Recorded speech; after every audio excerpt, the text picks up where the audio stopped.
também do tempo que nos coube. Então vamos chamar para a próxima palestra a Janice Trotsky-Rá, que atualmente exerce o cargo de coordenadora primária antártica da Secretaria de Políticas e Programas de Pesquisa e Desenvolvimento do MCTI.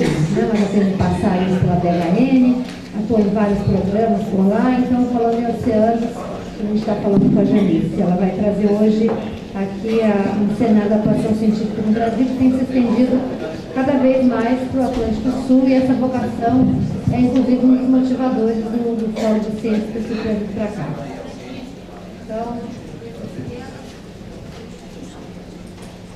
25, tá? Já vi no 15.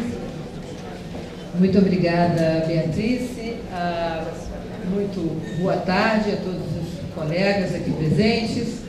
I apologize for my colleagues coming from abroad, but I must do this presentation in Portuguese, of course.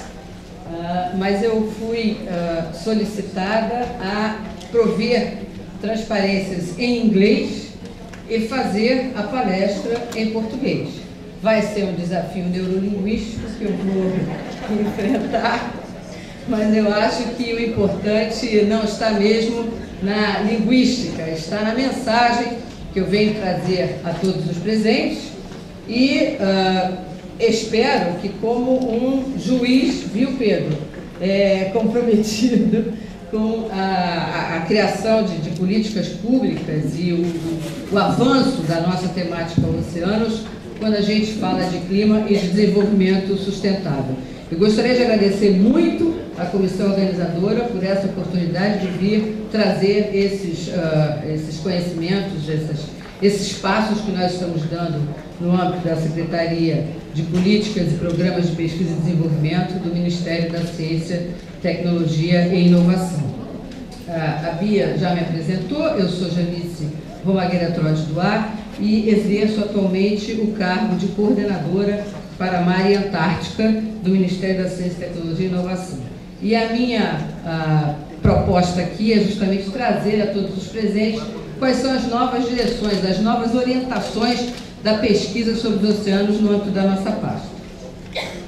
São esses os pontos que eu apresentarei: a necessidade de nós melhorarmos o nosso conhecimento sobre a oceanografia do Atlântico subtropical, isso já foi amplamente difundido pelos meus colegas que me antecederam.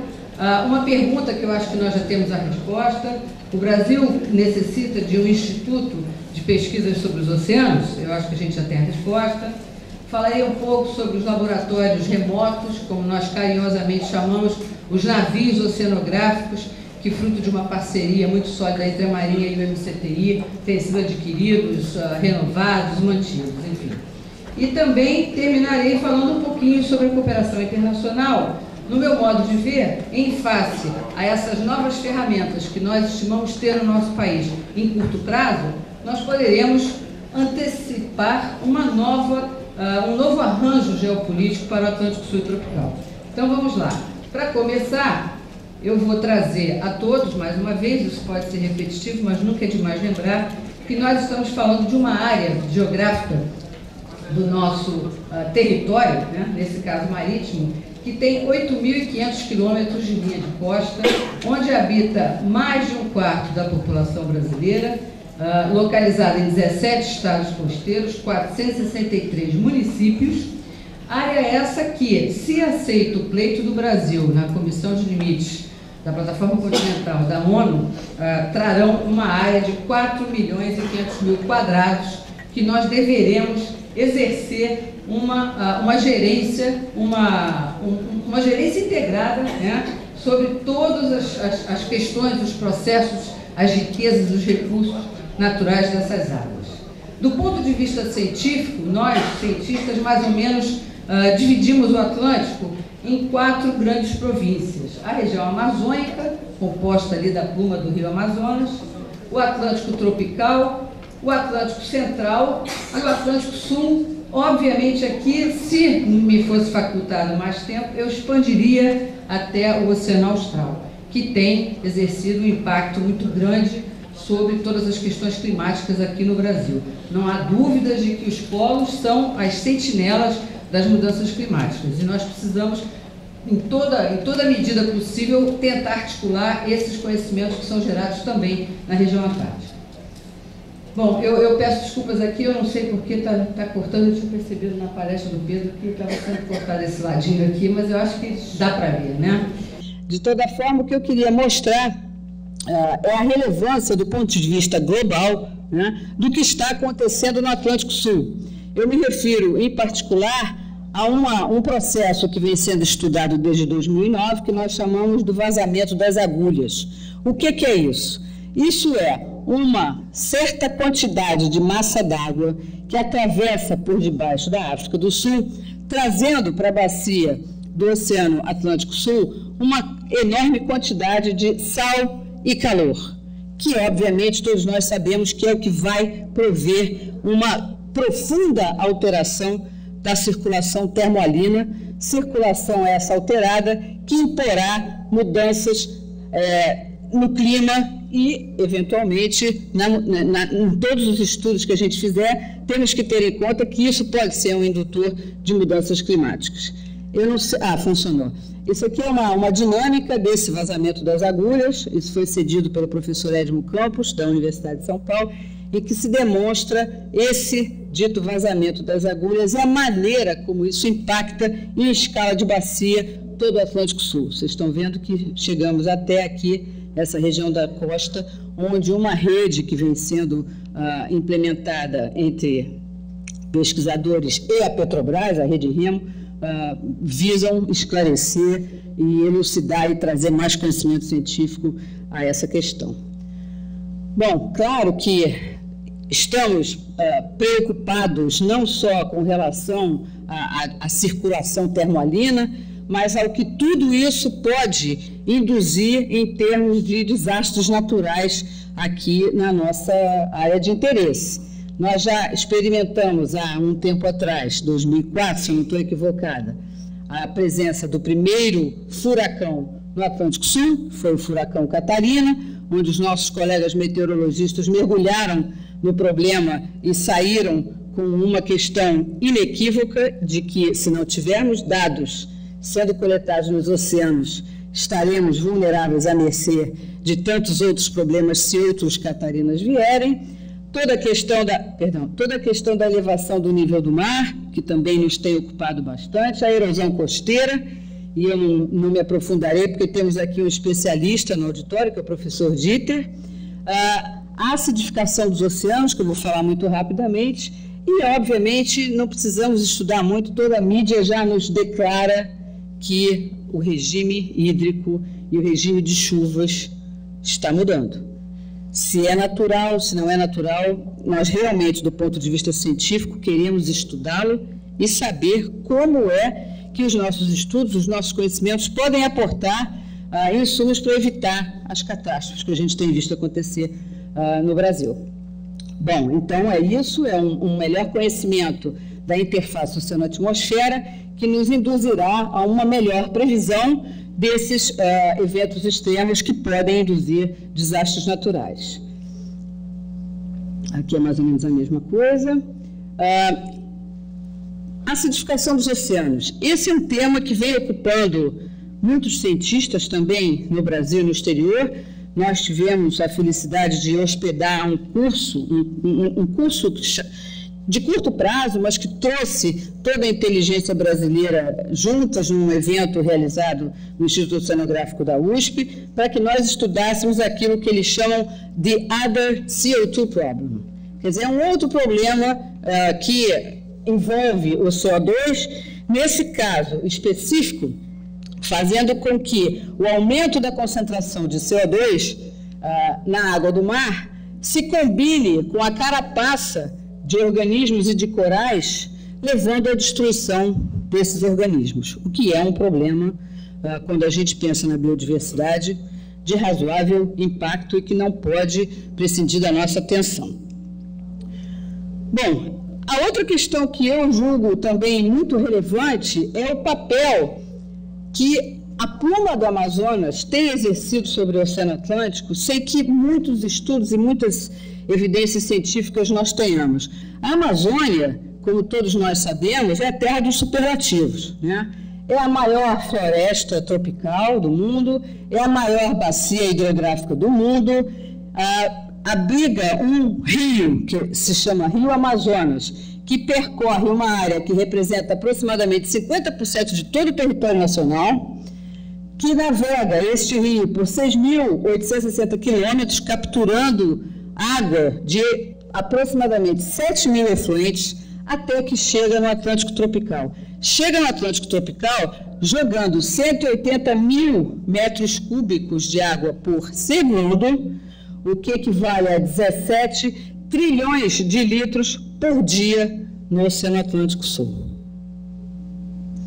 Claro que isso, de antemão, o professor Jacó está rindo, de antemão nos aponta para uma necessidade inequívoca de concentrar nossas energias para estudos nessa região. Também, junto com essa necessidade do conhecimento científico, nós sabemos, e as evidências têm crescido, de que essa região tem sido considerada o Eldorado da pesca. Então, se nós não estamos aproveitando, alguém está.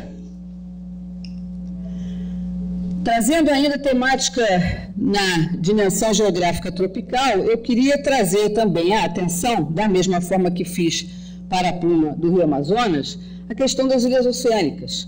Nós temos 4 ilhas oceânicas que são verdadeiros observatórios avançados para todo tipo de medições que a gente necessite fazer, 2 dos quais, um arquipélago, que é o arquipélago de São Pedro e São Paulo, e a Ilha da Trindade, que detém um certo acúmulo de conhecimento científico que vem sendo adquirido pela execução de 2 programas no âmbito da Comissão Interministerial para os Recursos do Mar, que é o Pro-Arquipélago e o Pro-Trindade, né? Mas é muito pouco. Nós precisamos melhorar o aporte de conhecimento científico dessas regiões, né? Os nossos editais têm sido muito modestos, têm gerado importantes projetos, né? Nós acabamos de aprovar cerca de 35 projetos no último edital, mas nós precisamos melhorar um pouco a organicidade dessas pesquisas com os grandes temas nacionais em áreas mais extremas do Oceano Atlântico Tropical. Bom, a biodiversidade marinha, eu não preciso, como se diz, pregar para o convertido, né? Todos nós sabemos a importância biológica desses ecossistemas que estão aqui ao largo da nossa costa, mas é importante notar que há um certo conhecimento próximo da costa e um grande desconhecimento longe da costa. E é importante também notar que somente 1,57% de toda a zona econômica exclusiva brasileira tem algum nível de proteção, né? E que nem 10% de toda a biodiversidade marinha do planeta é conhecida, né? Então, nós estamos muito aquém do nosso ponto de desejo de conhecimento, sem mencionar todas as oportunidades que a biotecnologia marinha nos oferece e que nós ainda não mergulhamos para aproveitá-la na íntegra. É um mercado em expansão, né, e que tem sido estimado com um acúmulo da ordem de 2,8 bilhões de euros por ano, com um aumento de 4% anual também. A aquacultura e toda a parte da pesca científica também é uma área que nós nos esforçamos, mas não temos avançado, sobretudo no que tange ao desenvolvimento de parques tecnológicos para melhorar, apoiar essa exploração dessa commodity nacional, né? Óleo e gás, isso é uma temática, essa sim, muito bem desenvolvida no nosso país, né? A gente sabe que mais de 90% do óleo que a gente explora vem do mar.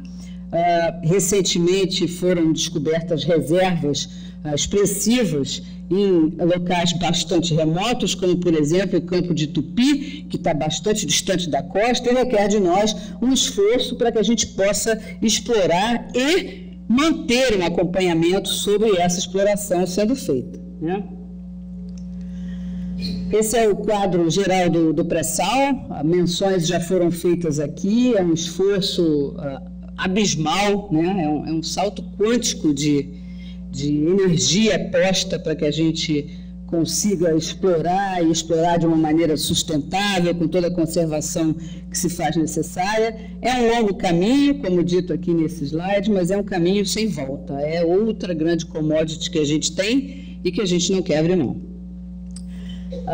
Outras fontes de energia renovável, nós teremos aqui uma palestra do professor Segem. O professor Segem lidera um projeto de geração de ondas a partir do Porto de Pecém fantástico, né, que é estímulo para que nós pensemos em outras formas de desenvolver essa parte da energia renovável a partir de marés, de algas biocombustíveis, enfim. Mas ainda também é uma área em que engatinhamos. A parte de mineração oceânica já vem também com uns 5 anos de atividades sendo conduzidas de parte da CPRM, com revelações bastante expressivas no que concerne a exploração de rochas cobaltíferas e fosforitas. E toda a tecnologia marinha, que nós detemos algum poder, né? Por exemplo, nós participamos de um projeto que se chama o Projeto Pirata, que começou em 1997, e hoje nós já temos capacidade de produzir uma boia que se chama a Atlas B. A Atlas é a boia que foi produzida pela NOAA nos Estados Unidos, a nossa Atlas B é B de Brasil.